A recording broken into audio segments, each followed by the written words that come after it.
বিশ্ববিদ্যালয়ের সেন্ট্রাল লাইব্রেরির সামনে আমরা বসি, তখন আমাদের এই যে পরিকল্পনার একটা অংশ ছিল, তার মধ্যে গুরুত্বপূর্ণ একটা জায়গা ছিল যে এই আমাদের যে আন্দোলনটা, প্রথমে যেটা আমাদের যৌক্তিক কোটা সংস্কার আন্দোলন শুরু হয়েছিল, সেই আন্দোলনে কোনো ব্যক্তি কেন্দ্রিক আন্দোলন হবে না, সেই আন্দোলন কোনো একজন ব্যক্তিকে সামনে রেখে হবে না।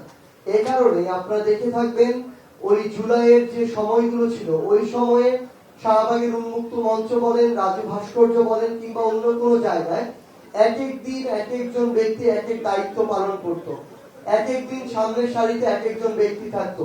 এবং সে কারণে কিন্তু এই যে পুরো অভ্যুত্থানটি আজকে সফল হয়ে প্রাথমিকভাবে আমরা 5ই আগস্টের খুনি হাসিনাকে দেশ ছাড়া করে আজকের অবস্থায় এসেছে। এবং আজকেও এই যে আমাদের প্ল্যাটফর্মগুলো, বৈষম্য বিরোধী ছাত্র আন্দোলন বলি কিংবা আমাদের এই জাতীয় নাগরিক কমিটি বলি, কোনো প্ল্যাটফর্মই কোনো ব্যক্তি কেন্দ্রিক প্ল্যাটফর্ম না।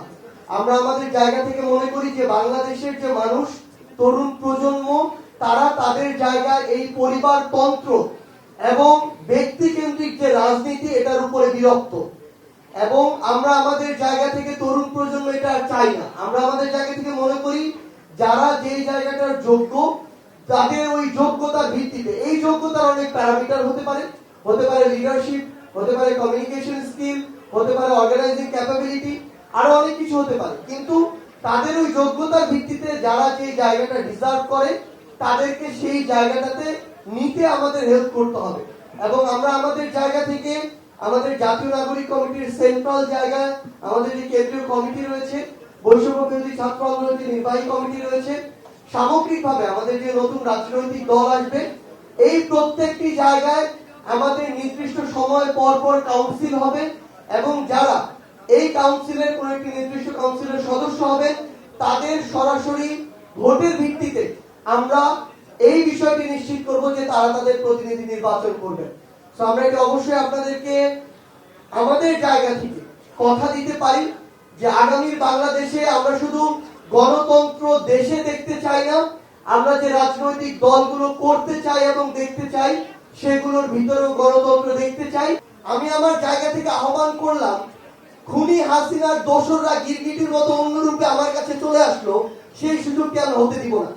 আমরা আমাদের জায়গা থেকে প্রতিনিধিগুলো বাছাই করছি, এর ভিতরেও কিন্তু সীমাবদ্ধতা দেখা যাচ্ছে মাঝে মাঝে, আমরা সেগুলো সংশোধন করছি।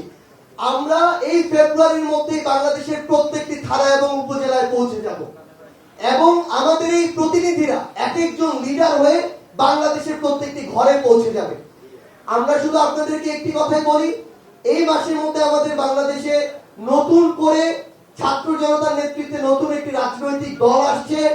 এই রাজনৈতিক দলের আপনারা যারা আজকে আমাদের সামনে রয়েছেন, প্রত্যেকে এক একজন লিডার, এবং এটি মনে করে আপনারা আপনাদের জায়গা থেকে ওই যোগ্য, দক্ষ, সৎ, এই সৎ দেশের প্রতি, দেশের মানুষের প্রতি যে মানুষগুলো আছে, আপনারা নিজের এক একজন লিডার হয়ে সেই মানুষগুলোকে ঐক্যবদ্ধ করার কাজে আজকে থেকে লেগে পড়ুন।